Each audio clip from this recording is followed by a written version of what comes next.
Hello comics fans, कैसे हैं आप लोग। इंडियन कॉमिक्स गॉड आपका अपने चैनल में स्वागत करता है। दोस्तों, आज मैं आपके लेकर आया हूं राज कॉमिक्स के मल्टीवर्स सीरीज के पहले कॉमिक्स हल्ला बोल का दूसरा भाग। फ्रेंड्स, पहले भाग का वॉइस ओवर मैंने चैनल में दे रखा है, लिंक मैंने डिस्क्रिप्शन में दे दिया है, आप वहां से जाकर देख सकते हैं। तो चलिए दोस्तों, शुरू करते हैं। देश की आर्थिक राजधानी मुंबई 24 घंटे जागकर पूरे भारतवर्ष के आर्थिक विकास में अपने खून पसीने से आर्थिक वृद्धि में सहयोग देती है। मुंबई का बाप डोगा रातों को जागकर मुंबई को पहरा देता है। उसका साथ देते हैं उसके वफादार साथी आर्मर, स्नाइपर, इरेजर, कटाना, titanium, sprinter, Super sniffer, dogma, dog star और ड्रोगा। 26/11 के रियल हीरो हो तुम। निर्दोष लोगों को बचाते हुए तुम लोगों ने गोलियां खाई, अपना शरीर गंवा दिया, पर जज्बा नहीं। आर्मर, तूने गोलियां चलाते आतंकवादी पर हमला बोल दिया, तेरा शरीर छलनी हो गया, लेकिन फिर भी तूने उसकी कलाई चबा डाली। दरिंदों को देखकर तू भी मेरी तरह जुनूनी हो जाता है। और तू कटाना, भीड़ पर फेंका हैंड ग्रेनेड ही उठा ले भागा, जबड़ा गंवा दिया तूने। डॉग स्टार, तूने भी गजब का दुस्साहस दिखाया। तू तो हैंड ग्रेनेड और एक बच्चे के बीच कूद पड़ा। धमाके में अपनी आंखें खो दी तूने, लेकिन बच्चे को बचा लिया। स्प्रिंटर, तूने बेदम होने तक आतंकवादियों को दौड़ाया। उन्होंने तेरा शरीर गोलियों से छलनी कर दिया, लेकिन तू तू उनकी गोलियां खत्म होने तक उन्हें दौड़ाता रहा। और ड्रोगा, तू आग में ही कूद पड़ा। जल्दी बिल्डिंग से तूने 3 लोगों को बचाया, अपने शरीर का बलिदान दे दिया, लेकिन जुनून ने दिमाग को मरने न दिया। तुम सभी तड़प रहे थे, लेकिन इंसानी जिंदगी के प्रति तुम्हारी वफादारी तुम्हें मरने नहीं दे रही थी। मैंने तुम सभी के जुनून को जिंदगी दी, तुम्हें मशीनी अंग दिए, जिससे कि इस दुनिया में वफादारी जिंदा रहे। आज तुम सभी सुपर डॉग्स हो। किसी का जबड़ा मशीनी है, किसी की थूथन, किसी के पंजे, तो किसी का पूरा जिस्म। शेरू का तो केवल दिमाग जिंदा था, जो इस बाइक में लगा दिया गया, और शेरू बन गया ड्रोगा। तुम्हारी जिस्मों के शहादत ने डोगा को बनाया है दनादन डोगा। एक और एहसान जुड़ गया एक वफादार कौम का डोगा की जिंदगी से। मुंबई की शांति भंग करने वाले थर्रा जाएंगे जब निकलेगी डॉग 11। तभी डोगा के ट्रांसमीटर पर गूंजने लगे नागराज के स्वर। यहाँ शैतान कर रहे थे कहर बरसाने की तैयारी, जिनका नेतृत्व शेर खान कर रहा था। इमारत के चारों तरफ कुत्तों का पहरा है। घर्र। तो ये हैं वो हिंदुस्तानी कुत्ते जिनको पालतू बनाने का चैलेंज दे रहा था नागराज। इन कुत्तों की औकात शेर खान के आगे चूहों से ज़्यादा नहीं। अभी ये सब शेर खान के कदमों में लौट जाएंगे। फिर चैलेंज के मुताबिक नागराज को करनी होगी मेरी गुलामी। घर्र। कटीला चाबुक प्रहरियों को छू भी पता कि एक आंधी सी उन्हें उड़ाती ले गई। अरे, ये क्या था? कुत्ते कहाँ गए? उन कुत्तों ने भी हमें देख लिया है। आओ हिंदुस्तानी मेमनो, शेर खान का चाबुक तुम्हारी खाल उधेड़ देगा। ज़ूम! उफ! फिर वही आंधी, फिर हो गए कुत्ते और हवलदार गायब। शेर खान, 9 और खुखार कुत्ते हमारी तरफ दौड़े आ रहे हैं। ये काफी खुखार लगते हैं। मैं गोली चला रहा हूँ, गोली मत चलाना। अंदर सब अलर्ट हो जाएंगे। शेर खान है ना तुम्हारे साथ? घोड़े, शेर, हाथी, गेंडे, कैसे भी बिगड़ैल जंगली जानवरों को पालतू बनाया है मैंने अपने इसी चाबुक से। फिर ये तो सिर्फ कुत्ते हैं। इसका पंजा स्टील का है। ओह, मेरी कलाई की हड्डी तोड़ दी इसने तो। मेरी टांग चबा गया ये। इसने अपनी स्टील के दांतों से गन की नाल ही तोड़ डाली। मेरी खाल को नहीं चीर पाओगे। साक! ग्रर! उफ! मेरा चाबुक चीर फाड़ डालेगा तुम सबको। सड़ा! बिल्डिंग के दूसरे हिस्से में उस ओर से कुत्तों का तेज शोर आ रहा है। हवलदारों से वायरलेस पर कांटेक्ट नहीं हो पा रहा। देखना चाहिए। इनके लिए रास्ता साफ हो गया था। Mumbai police headquarter. जल्दी चलो, रास्ता साफ है, वरना हवलदार और कुत्ते वापस आ धमकेंगे। इधर डॉग 11 पर दूसरा वार नहीं कर पाया था शेर खान की। ओह, ये वही आंधी थी। क्राच! कुत्तों की गुर्राहट का शोर था उस आंधी में। उस आंधी ने ही मुझ पर प्रहार किया था। वही कुत्तों को भी बचा ले गई थी। कौन खड़ा है वहां अंधेरे में? ओह, तू ही है वो जो कायरों की तरह छुपकर वार कर रहा है शेर खान पर।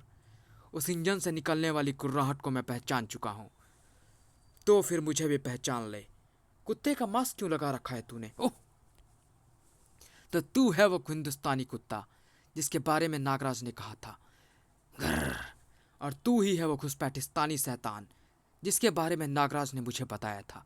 अब देख मैं कैसे तेजी से घूमते इस टायर से तेरे चेहरे की शैतानियत खुरच कर वहां डरे हुए चूहे का चेहरा बनाता हूँ। भड़ भड़ भड़ भड़ भड़ भड़। तुझे तो मैं कुत्ते की मौत मारूंगा, कुत्ते। तेरी औकात है भी नहीं कि तू कुत्ता पाल सके, क्योंकि शेर खान शेर पालता है, कुत्ते नहीं, वो भी हिंदुस्तानी। तू सीमा पार करके इधर आ तो गया शेर खान, लेकिन अब डोगा तुझे जिंदगी की सरहद पार कराकर मौत की सीमा में भेज देगा। सड़क उधेड़ डालूंगा तुझे, उधेड़ डालूंगा डोगा। मुंबई पुलिस मुख्यालय में ही घुस गए थे वो शैतान। शेर खान के शरीर में जैसे पूरे जंगल के शेरों की ताकत थी। धड़ कड़ाक। कहाँ है वो नागराज? आकर देखता क्यों नहीं कि मैंने उसके इस हिंदुस्तानी कुत्ते को पालतू बना ही डाला है। आ नागराज आ, इस हिंदुस्तानी कुत्ते की जान बचाने के लिए मेरे पैरों में गिरकर रहम की भीख मांग।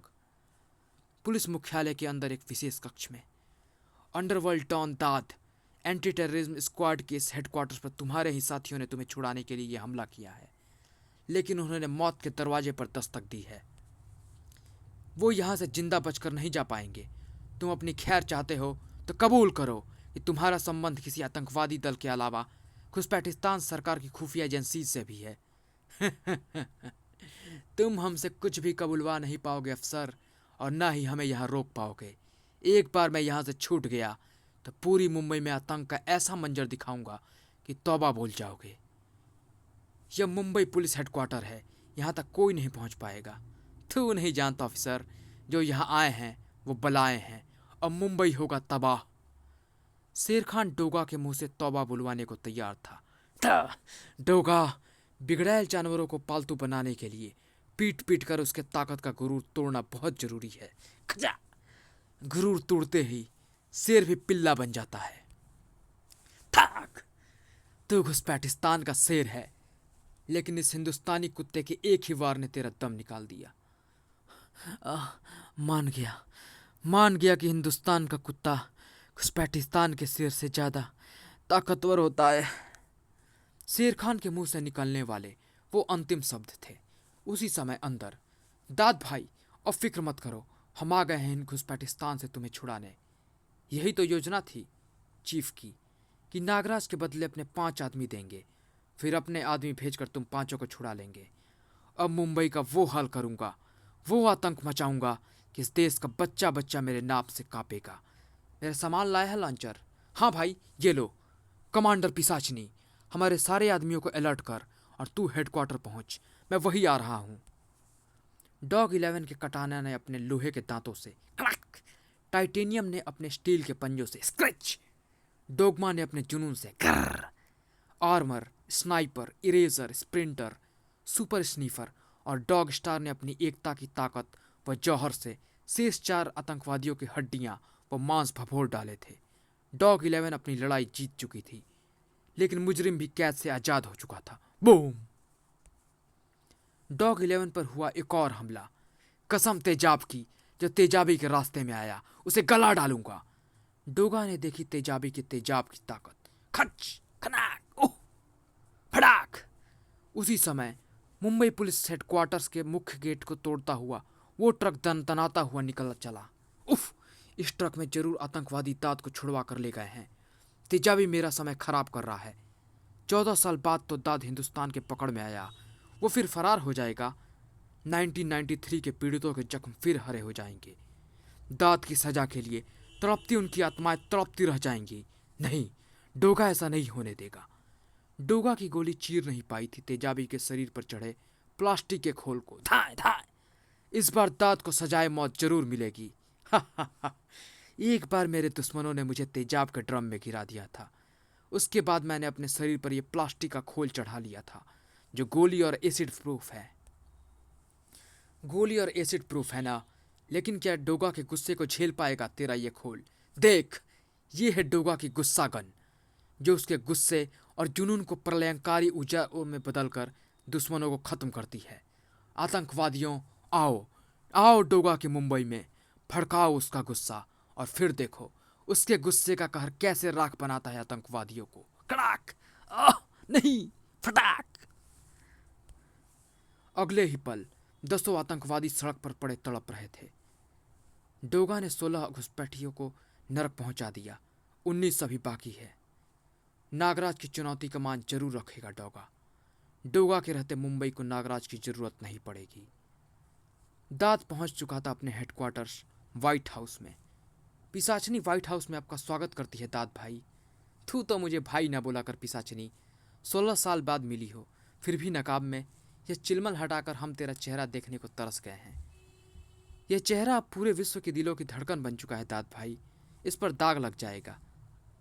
चेहरा भी जल्द बेनकाब करूंगी।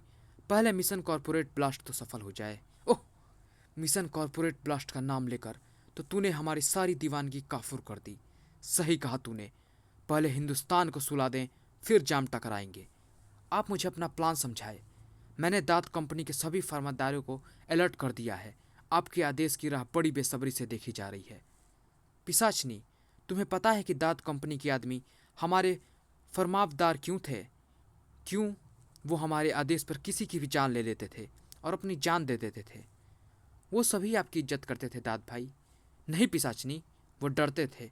उन्हें इस दुनिया का सबसे बड़ा डर था, मौत का डर। मैंने उन सभी के शरीरों के अंदर बम फिट कर रखे थे। ओह, तभी वो कभी आपका हुक्म नहीं टालते थे। गलत पिशाचनी, वो सभी दिलेर थे। अपनी मौत के डर को तो शायद जीत भी लेते, लेकिन मैंने उनके करीबी रिश्तेदारों के शरीरों में जो बम फिट किए थे, उनकी मौत के डर से कभी कोई नहीं जीत पाया। अब यही डर मिशन कॉर्पोरेट ब्लास्ट को सफल बनाएगा। ये 2000 लोग पूरे मुंबई में मौत का खेल खेलेंगे। अपनों को बचाने के लिए अपनों को मार डालेंगे। लेकिन किसी को मारने के लिए इनके पास हथियार कहाँ से आएंगे? हथियार? दाद भाई के लिए हथियार क्या समझता है पिशाचनी? हथियार तो मेरा धंधा है, लेकिन इस मिशन के लिए मुझे अपने हथियारों का इस्तेमाल नहीं करना पड़ेगा। हिंदुस्तान के हथियार ही हिंदुस्तानियों का खून बहाएंगे। वो कैसे दाद भाई? अच्छा सवाल है। यह सवाल ही तो इस मिशन की जान है। अब सुनो, 26/11 के हमले के बाद हिंदुस्तान की नामचीन हस्तियां कॉरपोरेट वर्ल्ड और बॉलीवुड होम मिनिस्टर से मिले। इस हमले में हिंदुस्तान की क्रीमी लेयर निशाना बनी थी। इन लोगों ने सरकार से अपनी सिक्योरिटी गार्ड्स को AK-47 गनों के लाइसेंस देने की मांग उठाई। सरकार ने इनके दबाव में आकर इनके लिए यह लाइसेंस खोल दिए। बड़ी संख्या में इन खतरनाक गनों की खरीदारी की गई। नए निशानेबाज गार्ड्स की भर्तियां हुए। अब हमारे साफ शूटर से अच्छे निशानेबाज कहाँ मिलते? हमने अपने आदमियों को इन नौकरियों में भर्ती होने के लिए बोला। आज हर करोड़पति के घर, ऑफिस पर हमारे आदमी AK-47 लिए उनकी सुरक्षा के लिए खड़े हैं। हाँ पिशाचनी, दाद कंपनी के फरमानदार शार्प शूटर आज लाइसेंस धारक सुरक्षाकर्मी बन बैठे हैं। आज हमारे निशाने पर है मुंबई का कॉरपोरेट वर्ल्ड और बॉलीवुड। हिंदुस्तान के आर्थिक ढांचे में 40% इनकम टैक्स मुंबई से जाता है। 60% कस्टम ड्यूटी मुंबई की इंडस्ट्री भरती है। इंडियन GDP का 50% मुंबई पैदा करती है। मुंबई का इंडस्ट्रियल आउटपुट देश का 25% है। दुनिया के टॉप 10 व्यावसायिक शहरों में से एक है मुंबई। दुनिया के हर बड़ी कंपनी का हेड ऑफिस मुंबई में है। और क्या क्या गिनवाऊं पिशाचनी। ये समझ कि मुंबई का व्यवसायी वर्ग खत्म तो हिंदुस्तान खत्म। यही है मिशन कॉर्पोरेट ब्लास्ट। और यह होगा कल। कल इन सभी लोगों ने सरकार को धन्यवाद देने के लिए एक समारोह का आयोजन किया है, जिसमें कॉर्पोरेट वर्ल्ड और बॉलीवुड की ये तमाम हस्तियां पहुंचने वाली हैं। वहीं हमारे आदमी इन्हें मौत के घाट उतारेंगे। ये काम चुपचाप भी किया जा सकता था। उनकी नींद में भी उन्हें मारा जा सकता था, लेकिन बिना धमाके के मज़ा नहीं आता। एक साथ चली गोलियों से एक साथ निकली चीखों की गूंज दूर तक जाएगी पिशाचनी, दूर तक जाएगी। घुसपैठिस्तान में बैठे मेरे आका भी सुनेंगे और अमेरिका के सिंहासन पर बैठे काफिर भी कांप उठेंगे। मैं तो कब से हिंदुस्तान आकर इस काम को अंजाम देने की फिराक में था, लेकिन कमबख्त मौका ही नहीं मिल रहा था। लेकिन भला उस बेवकूफ़ नागराज का, जिसने हमारा काम आसान कर दिया। अब तुझे बस इतना करना है कि दाद कंपनी के फरमानदारों को कल शाम के लिए तैयार करना है। यू आर ए जीनियस दाद भाई, जीनियस। मैं अभी सभी को आदेश भेजती हूँ। मुंबई के सीने में ज्वालामुखी उबल रहा था और डोगा क्लूलेस मुंबई की खाक छान रहा था। सुपर स्नीफर, सूंघो इस ट्रक में दाद भाई की गंध को और मुझे जल्द से जल्द वहां पहुंचाओ। दाद भाई मुंबई के सड़कों पर ही था। पिशाचनी, 16 साल बाद सारी यादें ताज़ा हुई हैं। कल रात को तो मैं वापस घुसपैठिस्तान के लिए निकल जाऊंगा। आज की रात अपनी मनपसंद जगहों पर तुम्हारे साथ घूमना चाहता हूँ। जरूर दाद भाई, आज रात मैं आपको पूरी मुंबई घुमाऊंगी। और शंकर, धंधा कैसे चल रहा है? अरे दाद भाई आप, अरे मैं तो धन्य हो गए दाद भाई। तो 2 प्लेट पाव भाजी बना। पाव भाजी के बाद दाद भाई पहुंचे बिल्लू चाय वाले के पास। दाद भाई, ये लो आपकी स्पेशल चाय। अबे बिल्लू, ये सानिया की फिल्म कब रिलीज हो रही है? दाद भाई, इसी फिल्म रिलीज हो रही है, इसी हफ्ते। सुना है बहुत धांसू फिल्म है। ये साले बॉलीवुड स्टार फिल्मों में देशभक्ति दिखाते हैं, असली जिंदगी में दब्बू और डरपोक होते हैं। जरूरत पड़ने पर साले देश को भी बेच खाएं। क्यों पिशाचनी? सही कहा दाद भाई, किसी का भी धर्म ईमान नहीं है यहाँ। रात से सुबह हो गई। सुपर स्नीफर, तुम मुझे आधी मुंबई घुमा चुके हो। 10 गाड़ियाँ तुम स्पॉट कर चुके हो। कहीं तुमने गलत गन तो नहीं पकड़ ली है? भाव भाव भाव।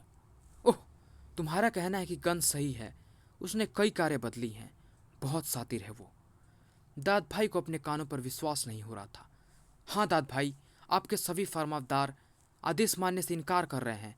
उनका कहना है कि आज वो सभी एक इज्जतदार जिंदगी बसर कर रहे हैं। वो दोबारा अंडरवर्ल्ड की गंदी नाली में नहीं रेंगना चाहते।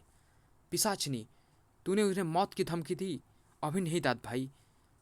तू उन्हें बोल कि अगर 1 घंटे तक वो राजी न हुए तो हर 10 मिनट में एक एक करके मारे जाएंगे। ठीक है दाद भाई, अभी बोलती हूँ। 1 घंटे बाद। दाद भाई, अपनी जान की कीमत पर भी कोई तैयार नहीं है। उनका कहना है कि आपके आदेश पर जो जुर्म किए वो उनकी मजबूरी थी। पेट के खातिर नमक का फर्ज अदा किया। लेकिन अब आप एक आतंकवादी हैं। अब आपका देश मानना देशद्रोह होगा। ओह, देशभक्ति का कीड़ा काट गया है। पिशाचनी, कहीं तुझे भी तो यह कीड़ा नहीं काट गया? कैसी बात करते हैं दाद भाई, मैं आपकी गुलाम हूँ। आपके एहसानों को कैसे भूल सकती हूँ? आप कहें तो परमाणु बम फोड़ दूँ हिंदुस्तान पर। आप जहाँ, मेरी देशभक्ति वहाँ। शाबाश, बिल्कुल ठीक कहा तूने। हिंदुस्तान ने नमक तो दिया, लेकिन मिठाई मिली घुसपैठिस्तान से। अब तो उनकी दुखती रग पर हाथ रख। समझ गई दाद भाई, समझ गई।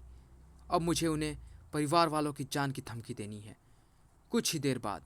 दाद भाई मुबारक हो, सभी आपके काम को अंजाम देने को तैयार हो गए हैं। आपका काम सही वक्त पर हो जाएगा। ठीक है पिशाचनी, मैं चलता हूँ समारोह स्थल पर। मुझे मौत का मंजर अपनी आंखों से देखना है। तुम मुझसे कनेक्टेड रहना। दाद भाई अपने साथियों के साथ निकल पड़ा। समारोह स्थल, जहां पहुंच रहे थे मुंबई के विशिष्ट व्यक्ति अपने रक्षकों के साथ। धन्यवाद समारोह। होटल को शमशान बनने का नज़ारा देखने के लिए दाद भाई भी कुछ दूरी पर खड़ा था। दाद भाई, एक प्रॉब्लम हो गई है। अब क्या प्रॉब्लम हो गई पिशाचिनी? दाद भाई, हमारे आदमियों के परिवार वालों ने लोचा कर दिया। न जाने उन्हें कैसे हमारे मिशन की खबर लग गई। वे सभी वानखेड़े स्टेडियम में इकट्ठे हो गए हैं और वे हमारे आदमियों के मोबाइल पर फ़ोन करके उन्हें लानतें दे रहे हैं और कह रहे हैं कि हमें देश पर मर जाने दो और अपनी जान भी दे दो, लेकिन मातृभूमि को धोखा मत दो। मैं अभी उन्हें मारना शुरू करता हूँ, तभी इन्हें अकल आएगी। अरे रुकिए दाद भाई, रुकिए। हमारे आदमियों ने उनकी बात मानने से इनकार कर दिया है। हमारा मिशन जरूर सक्सेस होगा। इम्तिहान रखें। अब मुझे कोई बुरी खबर मत देना, वरना मैं इन सभी को ख़त्म कर दूंगा। इतना आतंक भी कम नहीं होगा पिशाचनी।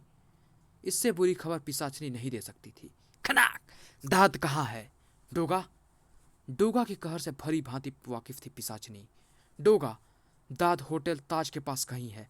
आज फिर होटल ताज में होने वाला है नरसंहार। ठीक 1 घंटे बाद। 1 घंटे बाद होटल ताज में। अरे, आप सभी सिक्योरिटी गार्ड अंदर क्यों आ गए? हमें आप सभी को मारने का हुक्म मिला है। बैंक्वेट हॉल में दहशत छा गई। जिंग जिंग जिंग जिंग जिंग जिंग जिंग। अगले ही पल हॉल में गूंज उठे गोलियों के धमाके। कुछ देर बाद ही होटल से बाहर निकाले जा रही थी असंख्य लाशें। यह लोमहर्षक दृश्य देखकर खुशी से फूलाना समा रहा था दाद भाई। वाह वाह, मेरे शेरों ने किला फतह कर लिया। पिशाचनी, मिशन कॉर्पोरेट ब्लास्ट सफल हो गया। मैं वानखेड़े जा रहा हूँ, तू भी वहाँ पहुँच। अभी मुझे इनकी नाफरमानी का बदला भी लेना है। मैं अभी पहुँचती हूँ दाद भाई। वानखेड़े स्टेडियम दाद भाई के शार्प शूटर्स के परिवार वालों से भरा हुआ था। दनादन गोलियां चलाते हुए दाद भाई ने वहां प्रवेश किया। धाए धाए धाए। दूर दूर हो जाओ सभी। क्यों अम्मा, ऊंचा सुनती हो क्या? मैंने कहा ना, दूर दूर हो जाओ। दाद, मुझे तो सही सुनता है, पर तुझे सही दिखाई नहीं देता। शायद पहचाना नहीं मुझे तूने। हसन की माँ हूँ मैं। तूने मेरा ऑपरेशन कराया था। मैंने तब तुझे बहुत दुआई दी थी। नहीं जानती थी कि तूने ऑपरेशन के बहाने मेरे जिस्म में बम लगा दिया था। मैंने कितना समझाया हसन को कि बुरे काम छोड़ दे, लेकिन वो नहीं सुधरा। मैंने उसे बद्दुआएं दी, घर से निकाल दिया। क्या जानती थी मैं कि वो मेरी जिंदगी की खातिर ही अपराधी बना रहा। लेकिन अब तेरा नकाब नुच चुका है। हम सभी ने अपने बेटों, भाइयों, पति और पिताओं के लिए अपना बलिदान देने की ठान ली है। आज के बाद मुंबई का कोई नौजवान अपराधी नहीं रहेगा। अम्मा, बहुत भोली है रे तू। दाद का काम तो हो चुका है, और रही मुंबई के अपराधियों और तुम्हारे बलिदान की बात, तो तुम्हारी अंतिम इच्छा मैं जरूर पूरी करूंगा। अब तुम सभी की बारी है, सभी को एक साथ ही उड़ा दूंगा। दाद! शेर की दहाड़ गूंजी थी वहां। बज्जात, जिस थाली में खाया उसी में छेद कर रहा है। छेद तो मैं कर चुका हूं डोगा। मेरे आदमियों ने हिंदुस्तान की अर्थव्यवस्था को छलनी बना दिया है। हरामखोर, तेरे आदमी कभी अपराधी थे, लेकिन आज आज सभी हिंदुस्तानी है, और हिंदुस्तानी देश को बचाने के लिए शहादत दे देता है। जब मैं ताज होटल पहुंचा, ये सभी मेहमानों को घेरे खड़े थे। हमें दाद भाई ने अब सभी को मारने का आदेश दिया है, लेकिन हम आपके सुरक्षा गार्ड्स हैं। हम ये गुनाह नहीं कर सकते। हम अपनी जानें देने को तैयार हैं, लेकिन दाद भाई हमारे परिवार वालों को जान से मार देगा। हम एक दूसरे पर गोलियां चलाकर खुद को मार डालेंगे। आप लोग हमारी लाशें कपड़ों में ढककर बाहर भिजवा दीजिएगा। उसे लगेगा कि हमने उसका काम कर दिया, तो शायद वो हमारे घर वालों को छोड़ दे। ये सभी अपनी शहादत देने को तैयार थे, और वहाँ सभी अचंभित थे। तभी मैं इन देशभक्तों के बीच कूद पड़ा। नहीं, कोई अपनी जान नहीं देगा। कोई मरेगा तो वो दाद मरेगा। सभी मेहमान अपने शरीर पर टोमेटो केचप डाल ले। सभी को 100 की तरह होटल से बाहर निकाला जाएगा। आप सभी गार्ड्स प्लान के अनुसार विजेताओं की तरह गोलियां चलाते हुए बाहर निकल जाएंगे। उसके बाद आपके परिवार वालों को बचाने का उपाय हम सब मिलकर करेंगे। फिर वही किया गया दाद। जिन 100 को तू अपनी जीत समझ रहा था, वो तेरी जिंदगी की सबसे बड़ी हार थी। हाँ, दाद कभी नहीं हारता डोगा। अभी भी दाद के एक इशारे पर यहाँ मौजूद 7,000 हिंदुस्तानी मारे जाएंगे। आतंकवाद का सबसे बड़ा नरसंहार होगा अब यहाँ। हम सभी मरने के लिए तैयार हैं दाद। आखिर हिंदुस्तान के मुजरिम हैं, सजा के हकदार हैं, लेकिन आज हम तुझे अपने साथ लेकर मरेंगे। धाए, ठहर जाओ। जो जहां है वहीं रुक जाए। आ पिशाचनी आ। देख कितने दिलेर हो गए ये धारावी के कीड़े। मैंने इन्हें दौलत दी, इज्जत दी। आज ये गद्दार मेरी ही जान लेना चाहते हैं। अब तू भी देखना इनकी मौत का अंजाम। अब यहाँ होंगे 7,000 धमाके। दाद भाई ने मौत का बटन दबा दिया, लेकिन धमाके नहीं हुए। ये क्या हुआ पिशाचनी? धमाके क्यों नहीं हुए? क्योंकि पिशाचनी ने तेरे कंट्रोल रूम में तेरे इस कंप्यूटर प्रोग्राम को करप्ट कर दिया है दाद। यहाँ आते ही इसने मुझे अंगूठा उठाकर संकेत दे दिया था।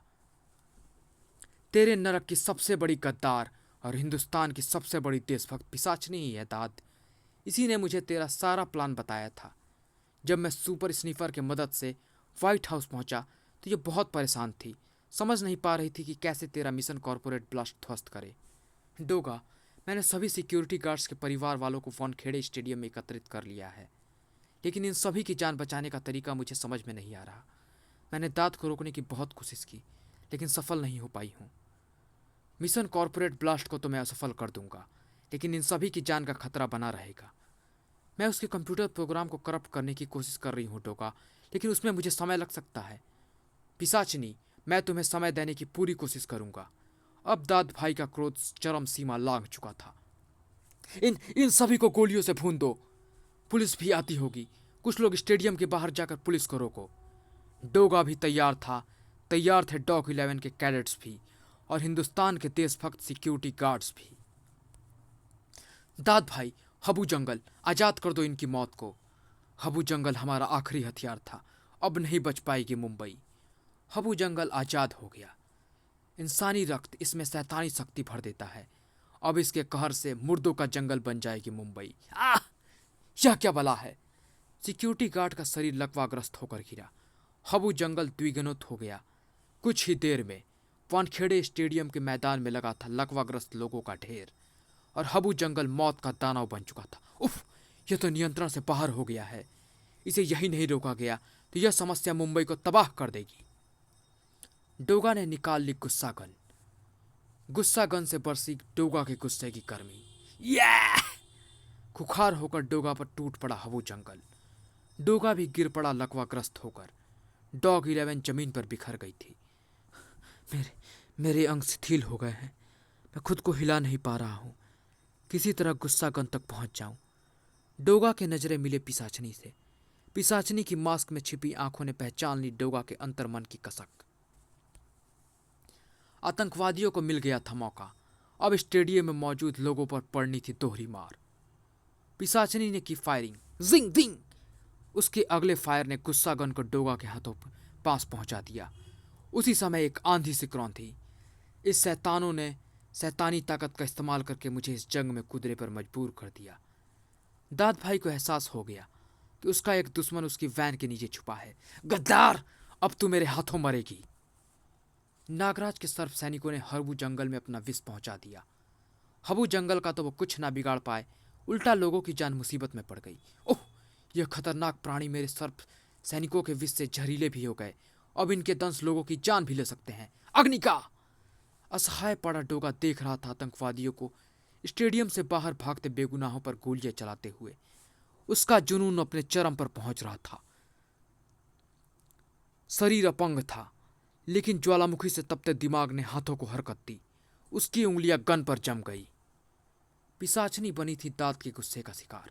बता बता कमचर्फ, तूने मेरे साथ गद्दारी क्यों की?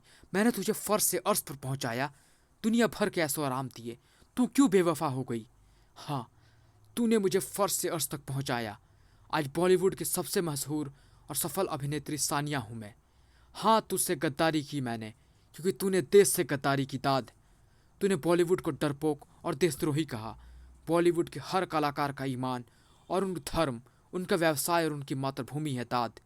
हम अपना काम भी ईमानदारी से करते हैं और देश के प्रति अपना धर्म अपनी जान पर खेल कर निभा सकते हैं। एक्टिंग हमारा कर्म है और देश प्रेम हमारा धर्म है। एक्टिंग ऐसे ही नहीं हो जाती दाद।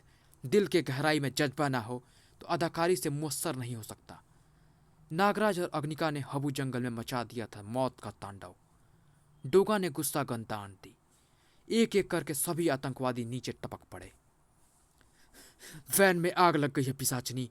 अब तेरी लाश इसी वैन की आग में खाक होगी। सिर्फ सिर्फ मेरी नहीं, तेरी भी। अब पिशाचनी तुझसे चिपट गई है। तेरी मौत तक तेरा पीछा नहीं छोड़ेगी। छोड़ छोड़ मुझे। नागराज ने हबू जंगल को स्वाहा कर दिया। जाओ, सर्प सैनिकों, सभी के जिस्मों से जहर चूस लो। उठो डोगा, तुमने मेरी चुनौती की लाज रख ली। सभी 30 घुसपैठियों को मार गिराया। तुम सचमुच मुंबई और हिंदुस्तान की शान हो डोगा। नागराज को तुम्हारे जुनून और ताकत पर नाज है। कुछ पलों बाद दोनों पहुंचे जलती हुई वैन के पास। सितिका वैन की आग बुझा रही थी। दाद मर चुका है। सानिया ने इसे बाहर नहीं निकलने दिया। शहीद हो गई यह। हिंदुस्तान को अपने ऐसे ही जाबाज बेटियों पर नाज है डोगा, और हमेशा नाज रहेगा। ऑपरेशन मुंबई विनाश असफल हो गया था। वानखेड़े स्टेडियम में एक बार फिर जीत हुई थी हिंदुस्तान की। उधर घुसपैठिस्तान में अय्यार खान, मेरी तो समझ में नहीं आ रहा कि नागराज ने हमारे आदमियों को सरहद पार करने ही क्यों दी।